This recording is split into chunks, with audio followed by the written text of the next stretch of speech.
بسم اللہ الرحمن الرحیم۔ بنیادی مسائل کے جوابات۔ امیر المومنین حضرت خلیفۃ المسیح الخامس سیدہ اللہ تعالی بنصرہ العزیز سے پوچھے جانے والے بنیادی مسائل پر مبنی سوالات کے بصیرت افروز جوابات۔ قسط 48 تبع ظہیر احمد خان، انچارج شعبہ ریکارڈ، دفتر PS لندن۔ کیا سورۃ البقرہ کی آیت 206 میں بیان کردہ ہرس و نسل کی تباہی سے DNA اور RNA میں چھیڑ کے نتیجے میں انسانوں میں ہونے والی جسمانی، ذہنی اور ایمانی تبدیلی کی کوشش کے معنی اخذ کیے جا سکتے ہیں؟ انسان کو کس حد تک اسلام، قرآن کریم اور جماعت کے بارے میں سوال اٹھانے کی اجازت ہے؟ اسلام سے قبل سود کی حرمت اور حج کے موقع۔ کینیڈا سے ایک دوست نے قرآنی آیت وَإِذَا تَوَلَّى سَعَىٰ فِي الْأَرْضِ لِيُفْسِدَ فِيهَا وَيُهْلِكَ الْحَرْثَ وَالنَّسْلَ وَاللَّهُ لَا يُحِبُّ الْفَسَادَ۔ البقرہ 206۔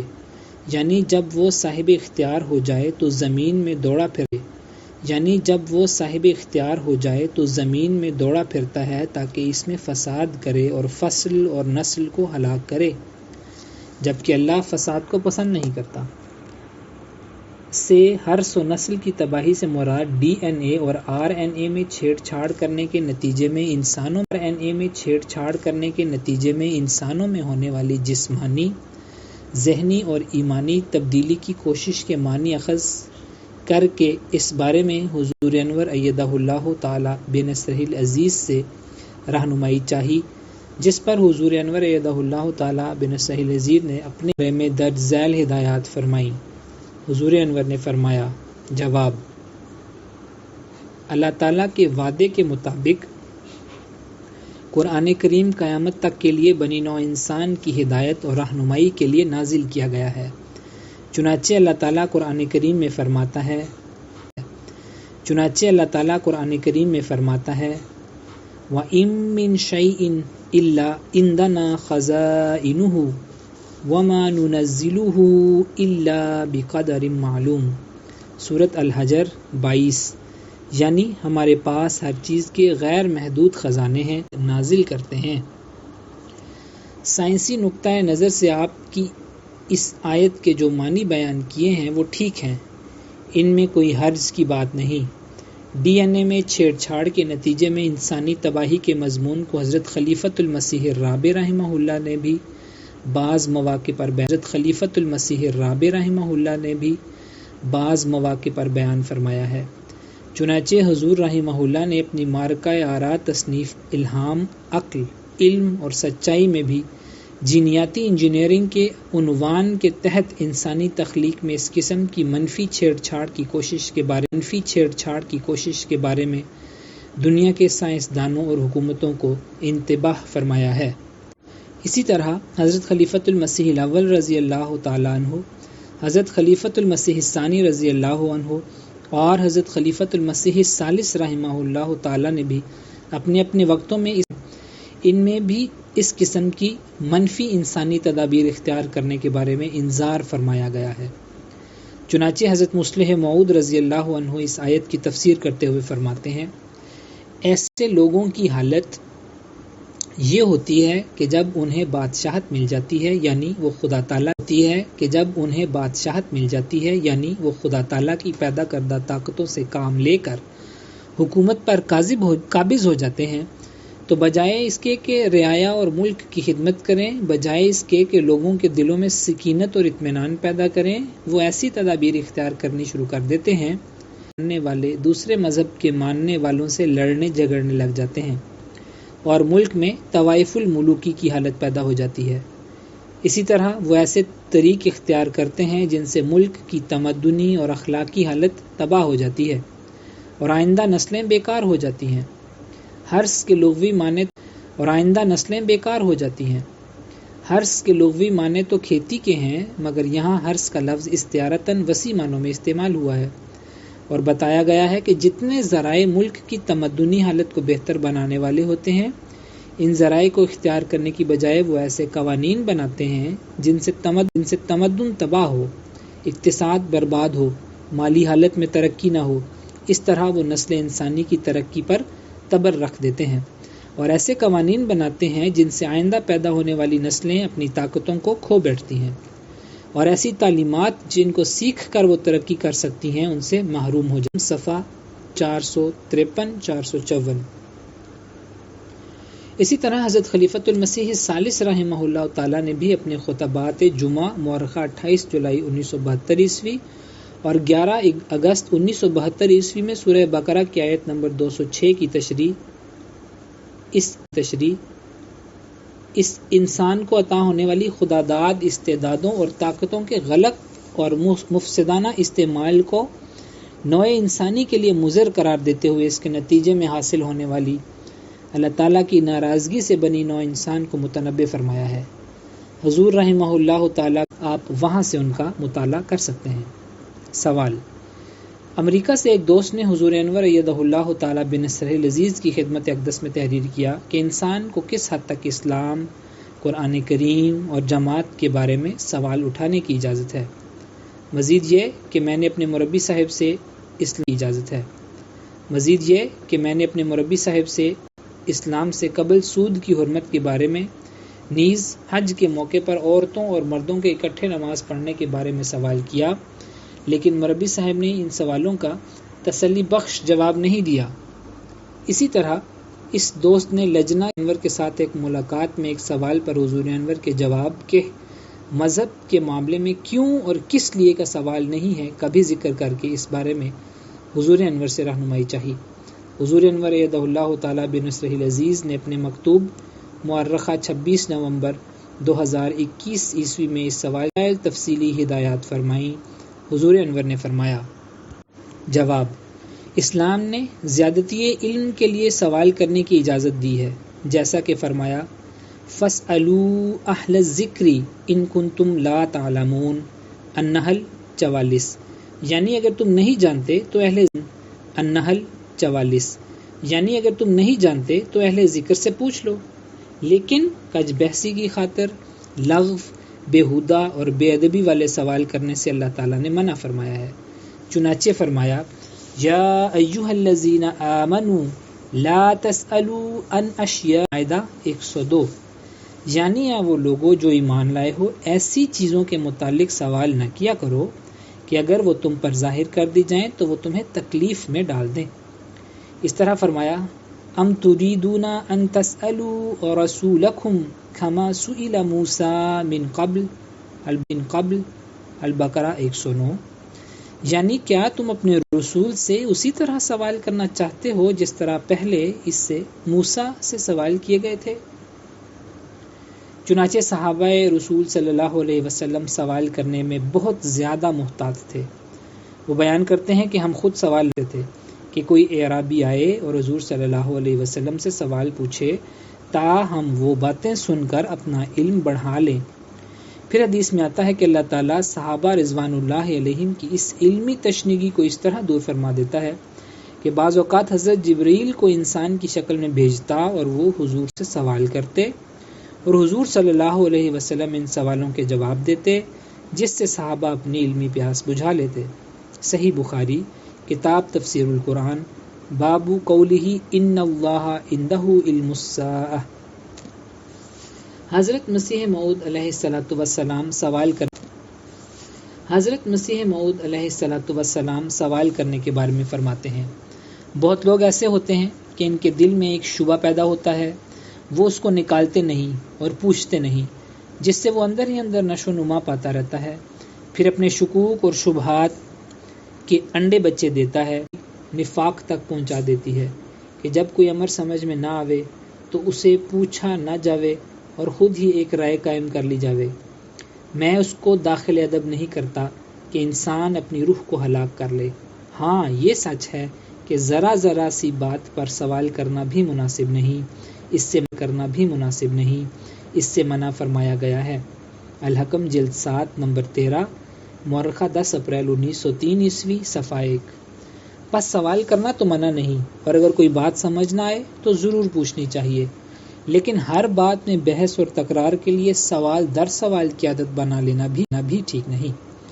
پھر یہ بات بھی مد نظر رہنی چاہیے کہ قرآن کریم اللہ تعالیٰ کا کلام اور اس کی طرف سے نازل ہونے والی تعلیمات پر مبنی کتاب ہے، اور یہ حقیقت ہے کہ خدا تعالیٰ کے کلام کی حکمتیں اور اس کی گہرائیوں کو سمجھنا ہر انسان کے بس کی بات نہیں ہے۔ ہم دیکھتے ہیں روز بروز نئی تحقیقات سامنے آتی رہتی ہیں۔ اسی طرح اللہ تعالیٰ کی طرف سے نازل کردہ تعلیمات اور اس کے احکامات کے نئے پہلو اور حکمتیں بھی ہر زمانے میں کھلتی رہتی ہیں۔ چنانچہ اللہ تعالیٰ قرآن کریم میں فرماتا ہے وَإِن مِّن شَيْءٍ إِلَّا عِندَنَا خَزَائِنُهُ وَإِن مِّن شَيْءٍ إِلَّا عِندَنَا خَزَائِنُهُ وَمَا نُنَزِّلُهُ إِلَّا بِقَدَرٍ مَّعْلُومٍ الحجر 22۔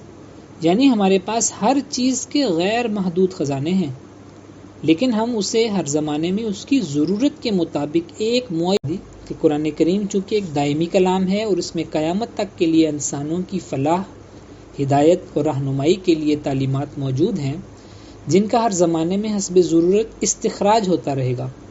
اس لیے ضروری نہیں کہ ایک وقت میں اس کی ساری باتوں کی کسی انسان کو سمجھ آ جائے۔ حضرت خلیفۃ المسیح الثالث رحمہ اللہ تعالیٰ فرماتے ہیں اللہ تعالیٰ فرماتا ہے کہ یہ ایک کامل کتاب ہے جو نوع انسانی کو دی گئی اور ہمیشہ کے لیے ان کی رہنمائی کرے گی۔ کبھی ایسا نہیں ہوگا کہ انہیں قرآن کے علاوہ کسی اور ہدایت۔ ہر صدی کے متعلق قرآن کریم میں پیش گوئیاں پائی جاتی ہیں جو اپنے وقتوں پر ظاہر ہوتی ہیں۔ اس کامل کتاب کے نزول پر اب قریباً 1400 سال گزر چکے ہیں۔ اس کا ماضی بھی عملاً یہ بتاتا ہے کہ مستقبل میں بھی خدا اس کے ذریعے سے انسان کے ساتھ یہی سلوک کرے گا کہ نئی سے نئی باتیں قرآن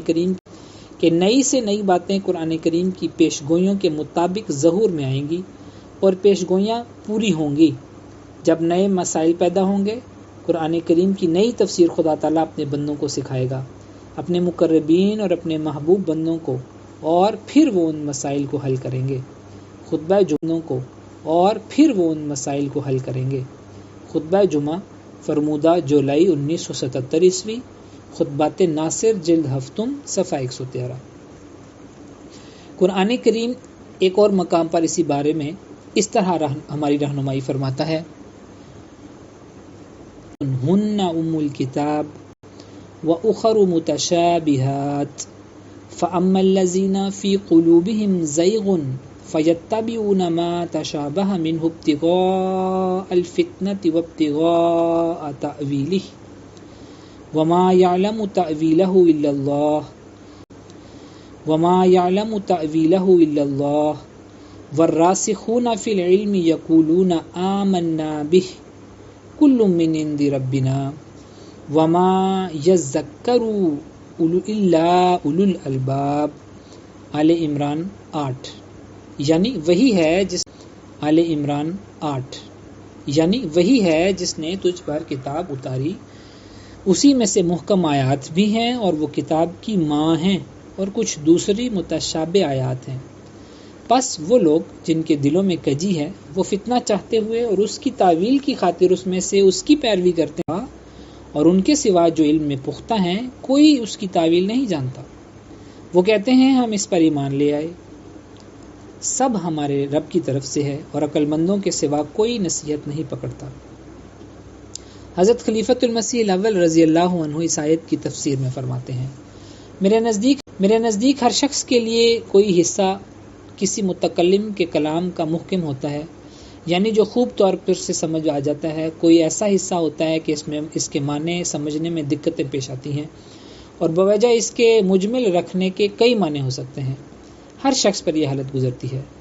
اللہ نے اس کی جو آیات ایسی ہیں جن کی خوب سمجھ آ جائے اور تجربہ و عقل و مشاہدہ اس کے خلاف نہ ہو تو وہ محکم سمجھ لو۔ پھر وہ آیات جن کے معنی سمجھ میں نہیں آئے، ان کے معنی ایسے نہ کرے کہ جو ان محکم آیات کے خلاف ہوں۔ خلاصہ یہ کہ بعض آیات خوب سمجھ میں آ جاتی ہیں اور بعض کے معنی جلد نہیں کھلتے، اس لیے ایک گر بتایا ہے۔ فرماتا ہے جن کو یہ خواہش ہے کہ وہ راسخ فی العلم ہو جائیں، وہ محکموں کو مان لیتے ہیں اور متشابہ کا انکار نہیں کرتے، بلکہ کل من عند ربنا کہتے ہیں، یعنی دونوں پروردگار کی طرف سے مانتے ہیں وہ، پس وہ متشابہ کے ایسے معنی نہیں کرتے جو محکم کے خلاف ہوں، بلکہ ہر جگہ کل من عند ربنا کا اصول پیش رکھتے ہیں۔ کوئی آیت ہو اس کے خواہ کتنے معنی ہوں، مگر ایسے معنی نہ کرنے چاہیے جو محکم کے خلاف ہوں۔ دوسرا طریق دعا کا ہے، اور وہ یوں بتایا کہ ہمیں کجی سے بچا لے، یعنی قرآن کے معنی اپنے خواہشوں کے مطابق نہ کریں۔ حقائق الفرقان جلد اول صفحہ 447 448۔ حضرت خلیفۃ المسیح الثالث رحمہ اللہ تعالیٰ فرماتے ہیں، قرآن عظیم میں متشابہات بھی ہیں جو تعویل کی محتاج ہیں۔ ان متشابہات کی بہت سی باتیں بعض استعارات کے پردے میں محجوب ہیں اور اپنے اپنے وقت پر آ کر کھلتی ہیں، اور جیسا کہ میں نے شروع میں بتایا تھا، یہ قرآن کریم کی عظمت ہے، بہت بڑی عظمت، کہ وہ ایک ایسا کلام ہے کہ بہتری کے سامان کرتی ہے۔ ہر صدی کا، ہر زمانے کا، ہر علاقے کا، ہر ملک کا انسان قرآن کریم کا محتاج، اور اس کی احتیاج سے وہ کبھی بھی آزاد نہیں ہو سکتا۔ خطبہ جمعہ فرمودہ 1 جولائی 1977، خطبات ناصر جلد ہفتم صفحہ 114 115۔ پس مذکورہ بالا ارشادات سے ہمیں یہ رہنمائی ملتی ہے کہ دینی معاملات میں سے اگر کچھ بات سمجھ نہ آئے اور کسی دوسرے کے جواب سے بھی تسلی نہ ملے، تو ایسی صورت میں ایک تو قرآن و حدیث کی محکم صداقتوں پر خود غور اور تدبر کر کے ان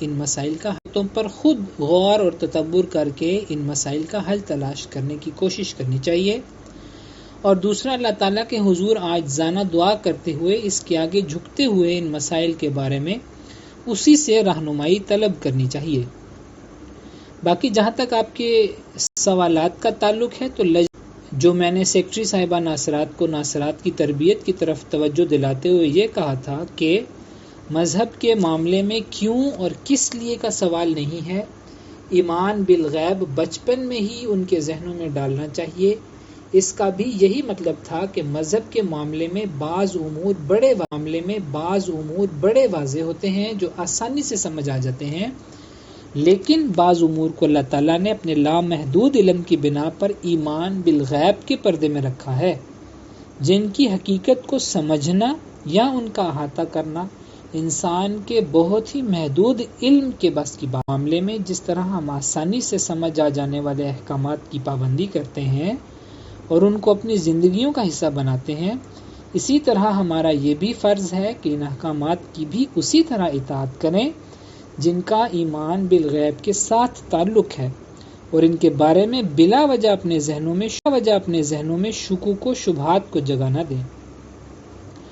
اسلام سے قبل سود کی حرمت، نیز حج کے موقع پر مردوں عورتوں کا اکٹھے نماز وغیرہ پڑھنے کے بارے میں آپ کے سوالات کا جواب یہ ہے کہ یہ بات درست ہے کہ اسلام سے پہلے یہود میں بھی سود کی ممانعت تھی، چنانچہ قرآن کریم فرماتا ہے، ہم نے یہود کے لیے سود لینے کی وجہ سے جس سے انہیں روکا گیا تھا ان پر وہ پاکیزہ چیزیں بھی حرام کر دیں جو اس سے پہلے ان کے لیے حلال کی گئی تھی۔ النساء 162۔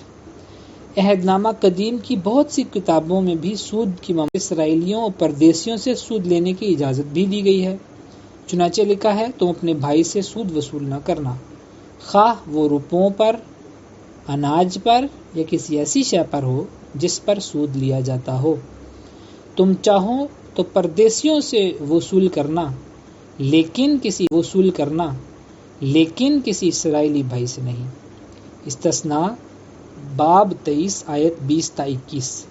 قرآن کریم کے بیان سے تو یہی معلوم ہوتا ہے کہ اللہ تعالیٰ نے یہود پر بھی سود کو حرام کر دیا تھا، لیکن انہوں نے بعد میں جس طرح خدا تعالیٰ کے دیگر احکامات میں اپنی مرضی سے تحریف کی، اس حکم میں بھی تحریف کرتے ہوئے غیر یہود سے سود لینے کا سلسلہ شروع کر دیا، جس کی وجہ سے وہ عذاب الہی کے مورد ہوئے۔ اس کے بالمقابل پر اسلام میں جس طرح دیگر برائیوں کی بڑی تفصیل اور وضاحت کے ساتھ ممانعت فرمائی گئی ہے، حرمت بیان فرمائی، اور سودی لین دین کی قباحتوں کو ہر پہلو سے بیان کرتے ہوئے اسے اللہ اور اس کے رسول کے ساتھ جنگ قرار دیا ہے، اور مسلمانوں کو اس سے کلیتاً اجتناب کرنے کی ہدایت فرمائی۔ پھر حضور صلی اللہ علیہ وسلم نے بھی مختلف مواقع پر سود کی شناعت بیان فرمائی اور سود کھانے والے، کھلانے والے، اس کی دستاویزات تیار کرنے والے اور اس کی گواہی دینے والے پر لعنت کی۔ صحیح مسلم کتاب المساقات باب لعن آکل الربا و مؤکلہ۔ نیز اپنے مارکہ آرا خطبہ حجۃ الوداع کے موقع پر سود کی حرمت بیان کرتے ہوئے پرانے تمام سودی لین دین کا خاتمے کا اعلان فرمایا۔ سنن ابی داؤد کتاب البیوع باب فی وضع الربا۔ اسی طرح آپ صلی اللہ علیہ وسلم حضرت مسیح موعود علیہ السلام نے بھی سودی لین دین کے گناہ کی سنگینی بیان کرتے ہوئے فرمایا، اللہ تعالیٰ نے سور کا کھانا بحالت اضطرار جائز رکھا ہے، مگر سود کے لیے نہیں فرمایا کہ بحالت اضطرار جائز ہے۔ اخبار بدر کا دیان نمبر 5 جلد 7 مورخہ 6 فروری 1908 عیسوی صفحہ 6۔ خانہ کعبہ میں عورتوں اور مردوں کی نماز کے لیے الگ الگ جگہ مقرر ہوتی ہے۔ اوائل اسلام میں حضور صلی اللہ علیہ وسلم کے عہد مبارک میں بھی عورتیں مردوں سے الگ اس طرح نماز پڑھتی تھیں کہ ان کی صفیں مسجد میں سب سے آگے ہوتی تھیں، ان کے آگے بچوں کی صفیں ہوتی تھیں اور پھر بچوں کے آگے مردوں کی صفیں ہوتی تھیں۔ اسی طرح خانہ کعبہ کے طواف کے وقت بھی اگرچہ مرد و خواتین طواف اکٹھا ہی کرتے تھے، لیکن عورتیں مردوں سے الگ رہتی تھیں۔ چنانچہ نے عورتوں کو مردوں کے ساتھ طواف کرنے سے منع کیا تو عطا بن ابی رباح نے اس سے کہا، تم انہیں کیسے روک سکتے ہو جبکہ نبی کریم صلی اللہ علیہ وسلم کی ازواج نے مردوں کے ساتھ طواف کیا۔ ابن جریج کہتے ہیں، میں نے عطا سے پوچھا، یہ بات پردے کی آیت نازل ہونے کے بعد کی ہے یا پہلے کی؟ اس پر انہوں نے کہا کہ ہاں، مجھے اپنے عقیدے کی قسم میں نے پردے کی آیت نازل ہونے کے بعد ان کو اس طرح طواف کرتے دیکھا ہے۔ ابن جریج کہتے ہیں، میں نے کہا، عورتیں مردوں سے کیسے مل جاتی تھیں؟ انہوں نے کہا عورتیں ملتی جلتی نہ تھیں۔ حضرت عائشہ رضی اللہ تعالیٰ عنہ کو لوگوں سے ایک طرف جدا طواف کرتی، ان سے ملا جلا نہیں کرتی تھیں۔ ایک عورت نے ان سے کہا، ام المومنین، چلیں حجر اسود کو بوسہ دیں۔ انہوں نے کہا، تم جاؤ، اور انکار کر دیا۔ پہچانی نہ جاتی اور مردوں کے ساتھ طواف کرتی، البتہ جب بیت اللہ میں داخل ہونے لگتی تو باہر ٹھہر جاتی اور مردوں کو باہر کر دیا جاتا تو وہ اندر جاتی۔ صحیح بخاری کتاب الحج باب طواف النساء مع الرجال۔ علاوہ ازیں ابتداء میں شریعت نے حج اور عمرہ وغیرہ میں عورت کے ساتھ اس کے محرم کے ہونے کی جو شرط رکھی، اس میں ایک حکمت یہ بھی نظر آتی ہے کہ حج اور عمرے کے موقع پر جب کہ لوگوں کا بہت زیادہ ہجوم ہوتا ہے تو اس ہجوم میں عورت کا محرم اس کا ہاتھ وغیرہ پکڑ کر اسے دوسرے لوگوں سے اپنی پناہ میں رکھ سکتا ہے۔ 3 فروری 2023 عیسوی بروز جمعۃ المبارک، صفحہ نمبر 12۔